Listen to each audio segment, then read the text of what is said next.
Assalamu alaikum viewers and welcome back to my channel Study Law with Bushra.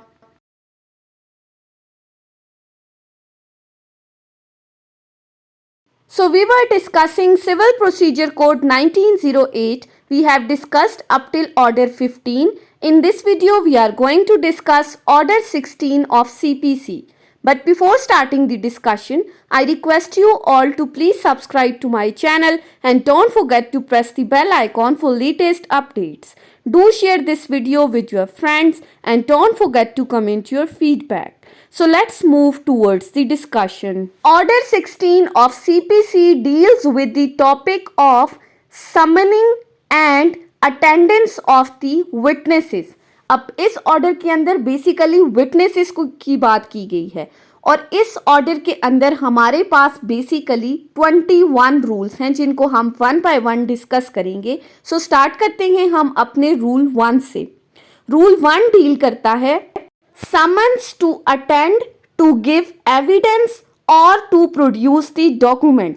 या तो evidence देने के लिए उसकी अटेंडेंस मस्ट है या डॉक्यूमेंट को प्रोड्यूस करने के लिए. अब अभी तक हम ऑर्डर 16 तक पढ़ के आ चुके हैं. प्लेंट फाइल हो गई, समन चले गए, रिटन स्टेटमेंट आ गई, पार्टीज को एग्जामिन कर लिया गया, उसके बाद इश्यूज फ्रेम हो गए. अब बाकायदा ट्रायल स्टार्ट हो गया है. अब कोर्ट में विटनेसेस को बुलाने के लिए समन और उनकी अटेंडेंस की बात की गई है. सो रूल 1 कहता है not later than 7 days after the settlement of issues, the parties shall present in court a certificate of readiness to produce evidence along with a list of witnesses whom they purpose to call either to give evidence or to produce the documents. कि issues frame होने के 7 दिन के अंदर अंदर parties court में एक application submit करेंगी जिसके साथ उन्होंने अपनी लिस्ट ऑफ विटनेसेस अटैच की होगी. यानी कि उस लिस्ट के अंदर वो मेंशन करेंगे कि वो किन किन पर्सन्स को गवाही देने के लिए कोर्ट में बुलाना चाहते हैं या किन किन पर्सन से उन्होंने कोई डॉक्यूमेंट प्रोड्यूस करवाना है. सो 7 दिन के अंदर अंदर आपने ये लिस्ट कोर्ट में सबमिट करनी है. Next is a party shall not be permitted to call the witness other than those contained in the said list except with the permission of the court, and after showing good cause for the omission of the said witnesses from the list, if the court grants such permission, it shall record the reasons for doing so. Sub clause 2 कहती है कि जब आपने list में court में submit कर दी और उस लिस्ट के अंदर अगर किसी पर्सन का नाम मेंशन नहीं है तो आप उस पर्सन को एविडेंस के लिए कोर्ट में एज अ विटनेस नहीं बुला सकते. यानी कि लिस्ट के अंदर उस पर्सन का नाम मेंशन करना ज़रूरी है. एक्सेप्ट कब आप उस बंदे को बुला सकते हो? जब कोर्ट आपको अलाउ करती है. आपने कोर्ट को बाकायदा अप्लाई करना होता है और आपने अपनी रीजंस बतानी होती हैं कि क्यों इस पर्सन को लिस्ट में ऐड नहीं किया गया या at this spot at this time of the suit क्यों इस पर्सन को बुलाना ज़रूरी है. तो अगर तो कोर्ट आपको परमिट करती है तो फिर आप उस पर्सन को एज अ विटनेस बुला सकते हो. और जब कोर्ट आपको परमिशन ग्रांट करेगी तो वो इसकी रीजंस भी रिकॉर्ड करेगी कि वो क्यों आपको अलाउ कर रही है इस पर्सन को विटनेसेस बुलाने के लिए. Third is on application to the court or such officer as it appoints in this behalf, the parties may obtain the summon for person whose attendance is required in the court. अब सब rule 3 में कहा गया है कि आप court को एक एप्लीकेशन दोगे कि फलां पर्सन को हम एज अ विटनेस कोर्ट में बुलाना चाहते हैं तो उसके लिए हमें बाकायदा समन इशू किए जाएं. यानी कि आप उस पर्सन को समन भेजें, कोर्ट की तरफ से समन भेजा जाएगा. अब इसी के साथ एक प्रोवाइजो अटैच की गई है that know someone shall be issued for service on a person under rule 8 unless an application in that behalf is made not later than 14 days prior to the date fixed for the hearing of the suit and the necessary expenses for summoning of such person or deposit.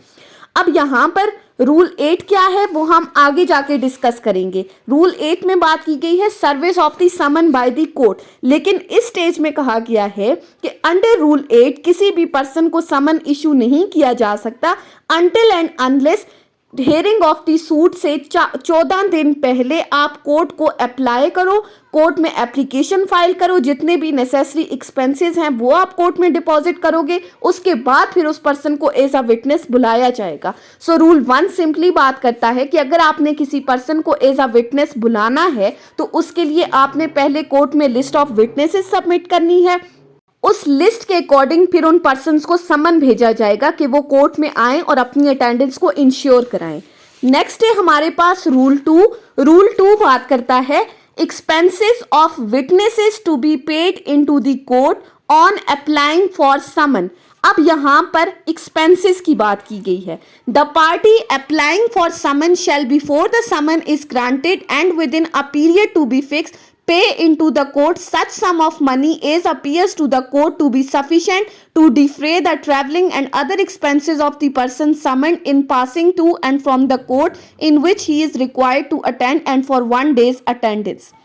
अब witnesses का court में आने का जो खर्चा है वो कौन पे करेगा? सो रूल 2 सिंपल कह रहा है कि हर वो पार्टी जो समन के लिए एप्लीकेशन देती है किसी पर्सन को एज अ विटनेस बुलाने के लिए, तो उस पार्टी के लिए कंपलसरी है कि वो कोर्ट के अंदर विटनेसेस के आने जाने के जितने भी अखराजात हैं वो कोर्ट में डिपॉजिट कराएगी, फिर उसके बाद उस पर्सन को समन भेजा जाएगा। यानी कि जितने भी ट्रैवलिंग एक्सपेंसेस, यहाँ एक बंदा उठकर कोर्ट में आएगा तो उसका जितना भी खर्चा है वो आपने पहले कोर्ट में डिपॉजिट करना है, उसके बाद फिर उस पर्सन को समन भेजा जाएगा और वो कोर्ट में आकर एविडेंस देगा।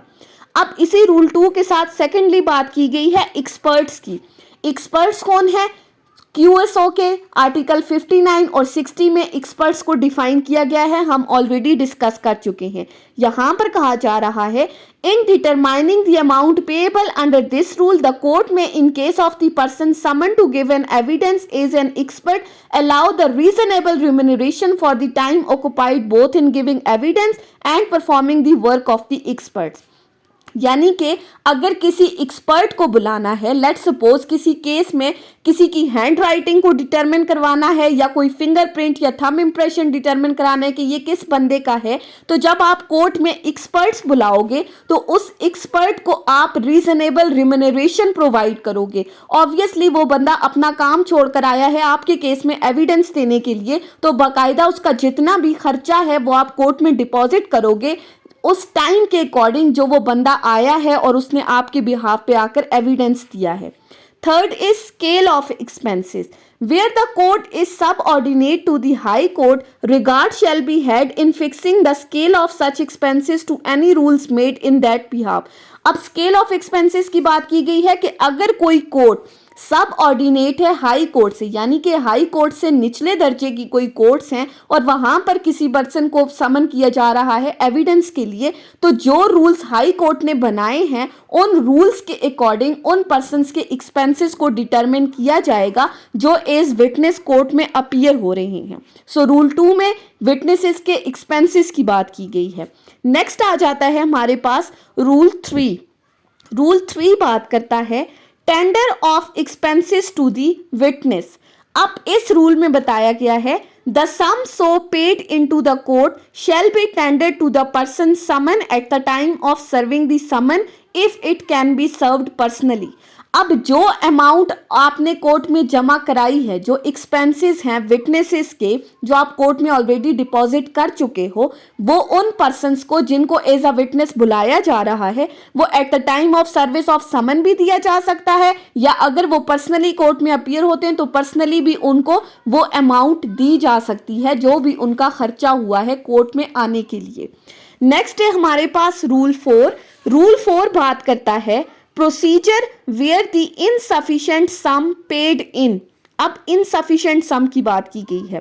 क्लॉज 1 कहती है where it appears to the court or to such officer as it appoints in this behalf that the sum paid into the court is not sufficient to cover such expenses or reasonable remuneration, the court may direct further sum to be paid to the person summoned as appear to be necessary on that account। कि जहां पर court को लगता है, अब court में amount deposit कर दी गई है जितना भी एक्सपेंसेस आ रहे हैं विटनेसेस को बुलाने में, और कोर्ट को ये लगता है कि ये जो अमाउंट डिपॉजिट हो चुकी है रिलेटिंग टू द एक्सपेंसेस ये इनसफिशिएंट अमाउंट है जिसके अंदर उस पर्सन के एक्सपेंसेस कवर नहीं हो सकते कोर्ट में आने के, तो कोर्ट पार्टीज को डायरेक्शन दे सकती है कि वो फर्दर अमाउंट कोर्ट में सबमिट कराएं and in case of default in the payment may order such sum to be levied by attachment and sale of movable property of the party obtaining the summon। जहां पर court की directions के बाद further amount भी कोई party submit नहीं करती तो फिर कोर्ट ऑर्डर दे सकती है कि इस पर्सन की मूवेबल प्रॉपर्टी को अटैच कर लिया जाए या सेल कर लिया जाए ताकि उस सेल से या अटैचमेंट से इन एक्सपेंसेस को कवर किया जा सके। Or the court may discharge the person summoned without requiring him to give evidence or may both order such levy and discharge such person as aforesaid। या फिर कोर्ट के पास ये पावर भी है कि कोर्ट चाहे तो जिस विटनेसेस को कोर्ट में बुलाने के लिए समन भेजा गया है उसको डिस्चार्ज भी कर सकती है कि अब वो पर्सन कोर्ट में आकर एविडेंस ना दे, यानी कि उसको उसकी ड्यूटी से डिस्चार्ज कर सकती है। पहले जो उसको समन भेजा था अब उसको उससे डिस्चार्ज कर सकती है। Secondly, expenses of the witness detain more than one day where it is necessary to detain the person summoned for a longer period than one day, the court may from time to time order the party at whose instance he was summoned to pay and such amount is sufficient to defray the expenses of। वही बात अब इसी sub clause 2 में वही बात की गई है कि अगर कोई पर्सन एविडेंस देने के लिए आया है और एक दिन में उसकी एविडेंस कंप्लीट नहीं हुई, एक से ज़्यादा दिन के लिए उसको रोकना ज़रूरी है और कोर्ट को ये लगता है कि चूंकि अमाउंट तो एक दिन के लिए पार्टीज़ ने पे की है जो कि इनसफिशिएंट है तो वो पार्टीज़ को कहेगी कि वो फर्दर अमाउंट सबमिट करें। अगर पार्टीज़ फर्दर अमाउंट सबमिट नहीं करती उनकी प्रॉपर्टी को अटैच कर लिया जाएगा, सेल कर लिया जाएगा और उससे एक्सपेंसेस कवर किए जाएंगे, या अगर वो चाहे तो उन पर्सनस को जो है वो डिस्चार्ज भी कर सकती है। वही बात उसके बाद आ जाते हैं रूल 5 के ऊपर। रूल 5 बात करता है time, place and purpose of attendance to be specified in the summon. Rule 5 में टाइम और प्लेस की बात की गई है। Every summon for the attendance of the person to give evidence or to produce a document shall specify the time and place at which he is required to attend and also whether his attendance is required for the purpose of giving evidence or to produce a document or for both purpose, and any particular document which the person is summoned to is called on to produce shall be described in the summon with reasonable accuracy। Rule 5 simply बता रहा है कि हर वो समन जो parties को भेजा गया है, विटनेसेस को भेजा गया है उनकी अटेंडेंस को इंश्योर कराने के लिए, अब चाहे वो समन किसी पार्टी को एविडेंस के लिए भेजा गया है या डॉक्यूमेंट प्रोड्यूस करने के लिए, तो उस समन के अंदर बाकायदा टाइम और प्लेस मेंशन की जाएगी कि किस दिन आपने आकर गवाही देनी है, आया आपने गवाही देनी है या कोई डॉक्यूमेंट प्रोड्यूस करना है या दोनों काम करने हैं। और अगर तो किसी पर्सन को समन इशू किया गया है किसी पर्टिकुलर डॉक्यूमेंट को प्रोड्यूस करने के लिए तो उस समन के अंदर बाकायदा उस डॉक्यूमेंट के पर्टिकुलर्स मेंशन किए जाएंगे कि फलां डॉक्यूमेंट को आपने फलां दिन कोर्ट के अंदर आके सबमिट करना है। सो रूल 5 सिंपली बात कर रहा था टाइम एंड प्लेस की कि समन के अंदर हर चीज बाकायदा मेंशन की जाएगी। Rule 6 summon to produce a document. अब रूल 6 स्पेसिफिकली बात कर रहा है कि अगर किसी को समन भेजा गया है कोई डॉक्यूमेंट प्रोड्यूस करने के लिए, any person may be summon to produce a document without being summoned to give evidence, and any person summoned merely to produce a document shall be deemed to have complied with the summon if he causes such document to be produced instead of attending personally to produce the same। Rule 6 में कहा गया है कि अगर किसी person को समन भेजा गया है कोई डॉक्यूमेंट प्रोड्यूस करने के लिए तो उसके लिए कंपल्सरी है कि वो कोर्ट के अंदर आके उस डॉक्यूमेंट को सबमिट करे। अगर तो वो इस डॉक्यूमेंट को पर्सनली कोर्ट में सबमिट नहीं कराता और किसी के थ्रू ये डॉक्यूमेंट कोर्ट में भेज देता है तो दैट्स फाइन, यानी कि कोर्ट उसको बाउंड नहीं कर सकती कि आपको समन किया गया था तो आप पर्सनली आकर ही कोर्ट में डॉक्यूमेंट सबमिट करें। कोर्ट का पर्पस क्या था? सिर्फ डॉक्यूमेंट को देखना। तो अगर डॉक्यूमेंट कोर्ट में प्रोड्यूस हो रहा है चाहे वो किसी और बंदे के थ्रू भी हो रहा है तो दैट्स फाइन। कोर्ट के लिए कंपल्सरी नहीं है कि वो पार्टीज को बाउंड करे कि वो पर्सनली कोर्ट में अपीयर हो। नेक्स्ट है हमारे पास रूल 7। रूल 7 बात करता है power to require persons present in the court to give evidence or to produce the document। अब जो persons कोर्ट में मौजूद हैं उनकी एविडेंस की बात की जा रही है। Any person present in the court may be required by the court to give evidence or to produce any document then and there in his possession or power।